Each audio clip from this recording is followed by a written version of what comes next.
नमस्ते मंडळी, मी प्राची आरंभ ब्लॉग्समध्ये तुमच्या सर्वांचं स्वागत करत आहे. आपण बऱ्याचदा पाहतो की नवरा बायकोमध्ये खूप भांडणं होतात. भांडणं झाले की करायचं काय? कारण जर कंटिन्यू भांडणं होत राहिली, एकमेकांशी बोलत राहिलो आणि कंटिन्युअस विषय काढत राहिलो तर भांडणं आणखीन वाढतात. असं खूप जणांचे तक्रारी असतात आणि मी देखील खूप वेळा पाहिलेलं आहे. इवन आमच्यात पण असं होतं. जर भांडणं झाली आणि कंटिन्युअस बोलत राहिलो त्याच विषयावर तर भांडणं आणखीन वाढतात. तर आम्ही काय करतो ते तुम्हाला सांगतो. म्हणजे तुम्ही तुमच्या लाईफमध्ये जरी काय असे प्रॉब्लेम्स असतील तर सॉल्व्ह करू शकता. तर भांडणं तुम्ही जर महत्त्वाचं पाहिलं तर सगळ्यात नाते पाहिले तुम्ही की हजबंड वाईफ, भाऊ बहीण, आई वडील, मुलगा आणि आई वडिलांचं नातं. तर सगळ्यात लांब चालणारं नातं हे फक्त नवरा बायकोंचं असतं. काही वर्षानंतर तुमचे आई वडील देखील तुमचा साथ सोडतात. मुलं देखील मोठी झाले की सोडून जातात. बहीण देखील लग्न झाले की सोडून जाते. फक्त बायकोच असते की जे शेवटपर्यंत, शेवटच्या श्वासापर्यंत तुमच्या सोबत असते.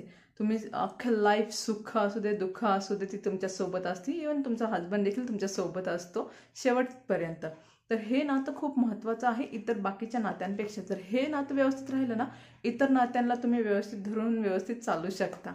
त्यामुळे हे नातं कधीही विचार करायचं की याला व्यवस्थित सांभाळायचं आहे. बाकीची नाती सांभाळली जातात, ते व्यवस्थित ॲडजस्ट देखील होतात किंवा ते स्वतःला सांभाळून घेतात. पण हे नातं जर खराब झालं ना तर कोणी इतर दुसरी बाकीची नाती तुम्हाला सांभाळायला येत नाही की हां तुमचा आता संसार आहे, हे असं कोणी नाही म्हणत. ते तुम्हाला आगीत तेल घालायलाच असतात ती बाकीची नाती.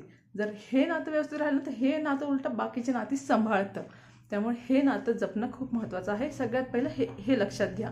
मग तुम्हाला नंतर कळेल की आपण भांडणं करायची आणि भांडणं केली तर किती त्या भांडणाला महत्त्व द्यायचं हे तुम्हाला कळून जाईल.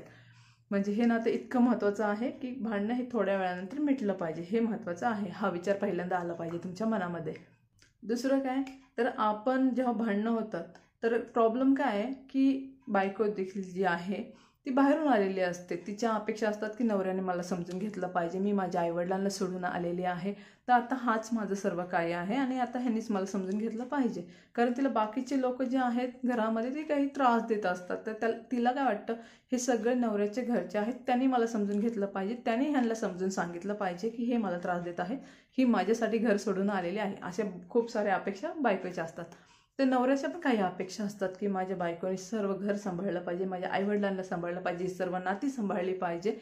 हे अशा बऱ्याचशा अपेक्षा नवऱ्याच्या देखील असतात. तर ह्या दोघांच्या अपेक्षा आहेत जे काही चुकीच्या नाही आहेत. दोघं पण आपल्या आपल्या जाग्यावर बरोबर आहेत. तुम्ही नेहमी बघितलं असं 9 आणि 6 इंग्लिशमध्ये जर काढला आणि तुम्ही एक ह्या साईडला उभं राहिलं, दुसरं त्या साईडला उभं राहिलं, तर समोरचा पाहणार काय म्हणणार की हां हा आकडा 9 आहे. पण या साईडचा जो आहे तो खाली बघून काय म्हणणार, नाही हा आकडा 6 आहे. बरोबर ते दोघंही आहे. एका साईडने तो 9 दिसतो, दुसऱ्या साईडने तो 6 दिसतो. चुकीचे ते दोघेही नाही आहेत. तसंच नवरा बायकोचं नातं आहे. ते त्यांच्या लाईफमध्ये बरोबर आहेत, त्यांचे विचार बरोबर आहेत. ज्याला जो त्रास असतो तो त्यालाच कळतो, तो समोरच्याला इझिली कळत नाही.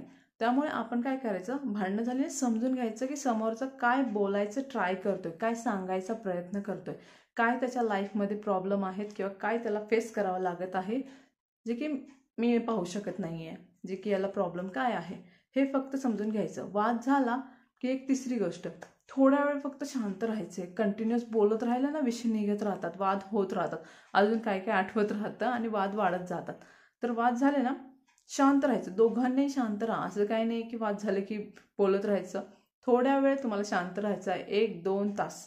तुमचं जास्तच वाद असतील तर अजून थोड्या वेळ जास्त शांत राहा.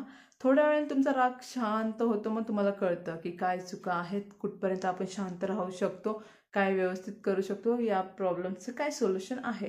हे सगळे आन्सर ना तुम्हाला आपोआप मिळत जातात. मग तुम्ही दोघं एकत्र बसा, शांतपणे बोला. त्यावेळेस तुम्ही डोकं इतकं शांत झालेलं असतं ना की तुम्ही व्यवस्थित शांतपणे बोलू शकता. आणि ज्यावेळेस तुम्हाला राग आलेला असतो, तुमचं डोकं असं तापलेलं असतं, त्यावेळेस बोलणं देखील शांतपणे होत नाही. त्यावेळेस आपण रागातच असतो, एकमेकांना वाईटच बोलत असतो. त्यामुळे शांत झाल्यानंतर जर बोलले ना, तुम्ही एकमेकांशी शांतपणे बोलता आणि एकमेकांचे जे काही प्रॉब्लेम्स आहेत, विचार आहेत, ते तुम्हाला एकमेकांना सांगता येतील आणि सोल्युशन एकदम छानपणे तुम्हाला मिळेल.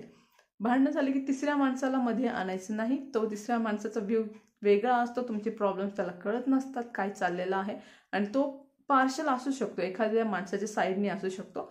त्यामुळे तुमची जी भांडणं आहेत नवरा बायकोंची, शक्यतो तुम्ही दोघांनीच सॉल्व्ह करा.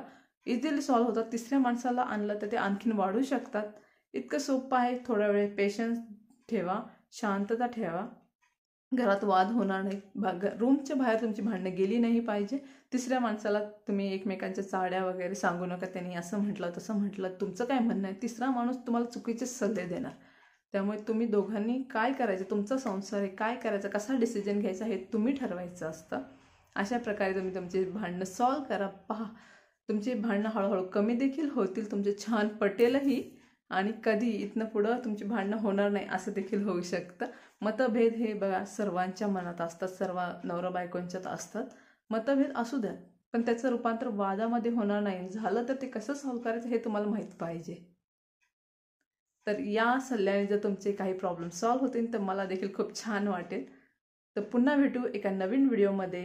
पण हां, तोपर्यंत चॅनलला लाईक, शेअर आणि सबस्क्राईब करा. तोपर्यंत बाय.